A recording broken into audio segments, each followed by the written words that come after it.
Social media can really skew our perception of reality. The algorithm is so good at feeding us more and more and more of the same kind of content that we end up with this very narrow way of viewing the world. We end up feeling like what we are seeing on social media is representative of how everybody is behaving. And obviously we could talk about how that got a lot of us into trouble in the last election, because we're just seeing curated content that is all very similar to the other curated content that we're watching.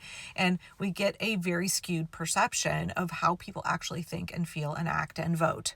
And I was having this conversation with my eldest kid yesterday. It's really difficult to tell how many, like accelerationists, off left tankies there are in real life, because they seem omnipresent in my social media algorithm. It's very difficult to tell how many people are never Kamala leftists. It's very difficult to tell how many people chose to vote third party because they were pissed that Kamala Harris was not their perfect candidate, that she didn't pander to them in every way that they wanted, and so they withheld their vote, which I would argue is an incredibly toxically individualistic way to view your civic duty to vote in a general election for the President of the United States of America. So Ruth and I were talking about that last night, and I noticed this morning as I was thumbing through some posts on my phone, as I was waiting, we have a leak in our roof that started last night. It started raining in the night, and my daughter was like, it's dripping on my bed. So we now have to deal with that. So I was waiting for roofers to call me back. This is the problem of having an old fixer-upper house that you've never had the money to fix up.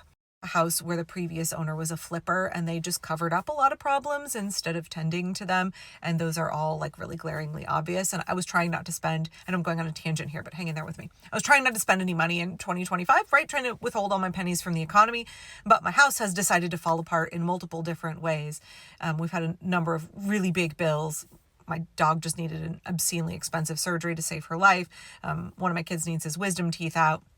So, finding out that now, we need a new roof 2 years before I had planned to replace it, was not a great scene this morning. So to cope with my stress, I'm chugging my coffee and I'm scrolling through my TikTok feed. Maybe not the healthiest way to deal with anxiety, but, And as I'm drinking my coffee, the algorithm is having the opposite effect on me. It was actually ramping up my anxiety even worse, because I saw post after post of people talking about this election integrity lawsuit in New York State and launching right into the see, there's no point in voting. Elections are fixed. Everything is rigged. We're not going to have the midterms in 2020. And if we do, there's no point in voting because Democrats can't win because it's all rigged. It's all fake. Give up now. Abandon hope, all ye who live in America. All of that kind of doomer content. And the algorithm just decided that was something that I wanted to see. And because the algorithm only shows us that very narrow, segment, and it very much aligns all of the content to be very similar, it would be easy for me to think that people don't care about voting, that people have given up hope, that there's no point in voting. And it would make me really question, oh my gosh, should I believe in the democratic process? What about all that content I've been putting out saying, we need to vote. We need to vote. We should not be seeding elections in advance. We should not be abdicating our civic duty, our responsibility to vote. Our foremothers and fathers, y'all, they were beaten, prisoned, they died to secure the right to vote for us. We fought a war to secure the right to vote. Women's suffrage, y'all, women were imprisoned, beaten, and died to get us the right to vote. What was the civil rights movement? What are we talking about when we say voting is pointless, we shouldn't bother?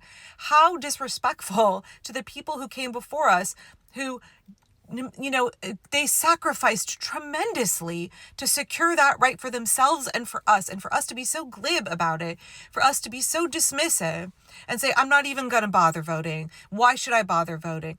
I don't understand that mentality. And watching my TikTok feed this morning, I was like, how can so many people think like this? And have I been off base? It was just that momentary flicker of damn, it seems like so many people don't care about voting and that so many people are abandoning the democratic process, which again, very toxic way to view our civic duty.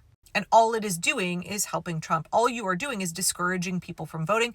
I would argue when you get on the internet and you make content saying there's no point in voting, that it's all hopeless, there's not going to be any midterms, and if there are, they're going to be hopelessly rigged. All you are doing is aiding Donald Trump. All you are doing is suppressing the vote. All you are doing is discouraging people, demoralizing people, and causing them to stay home. All you are doing is reducing the voter turnout and making it more difficult for democracy to work. Like, I don't really have patience for people who are making that kind of content right now.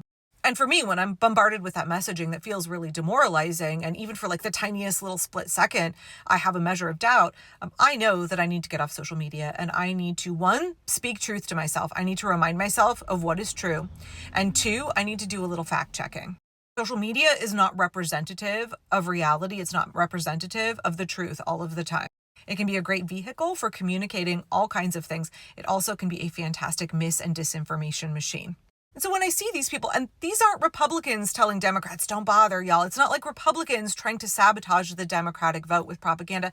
These are leftists. These are progressive. These are even like mainline Democrats saying, why should we bother? Now, I would argue the bulk of the folks I have seen with that kind of messaging are privileged white men. The folks who are least impacted, the folks who most easily had their right to vote established, and the folks who are least impacted by the horrible things this regime is doing. Although not exclusively, because I've also seen women and non-binary creators, again, they've all been white, who have been saying, don't bother voting, or I feel that voting is hopeless, or there's no point in voting in the midterms, or the midterms aren't even going to happen, or Democrats can't win. The whole system is now a complete, rigged scam. There's no way Democrats can win now. When I see shit like that, I need to go check the facts. And I would really encourage you to do so as well, because that kind of messaging can be really overwhelming, especially when you are looking at a curated algorithm that just bombards you with that same sentiment over and over again. Again, I would ask, what is the vested interest that someone has in perpetuating that messaging? What does someone stand to gain by saying, give up, there's no point? My perspective is always they cannot win if we are still fighting. But actually the reality is even more hopeful than that. So I was like, okay, let's go see how our Democrats doing. Now I've been sharing about all of the special elections and the ways that Democrats are gaining massive ground in deeply, like 80% Republican districts. And that's very encouraging for the midterms. Or we're looking at even better, Democrats winning seat after seat, flipping Republican seats, right? The mayor of Omaha, first black man to be the mayor of Omaha, also flipped a Republican seat. Just last month, a state senator in New York flipped a Republican seat blue in a district that went for Donald Trump. And then yesterday, we had another Democratic win. Democrat Keyshawn Scott was elected to the South Carolina House. In this election this week, he far outperformed Kamala Harris. By the way, remember how I was saying that we need young, fresh voices in Democratic politics? He's 24 years old. So I just want to encourage you, if you are somebody who is being presented with all of this doomer content of don't bother voting, elections are rigged, Democrats can't win anywhere, please check the facts. Please make sure that you counter that propaganda with truth. Please make sure that you are speaking truth to yourself when your anxiety starts to climb and you start to doubt whether voting matters. We know that authoritarians have an incredibly weak grasp on power. We also know Donald Trump is growing more and more desperate.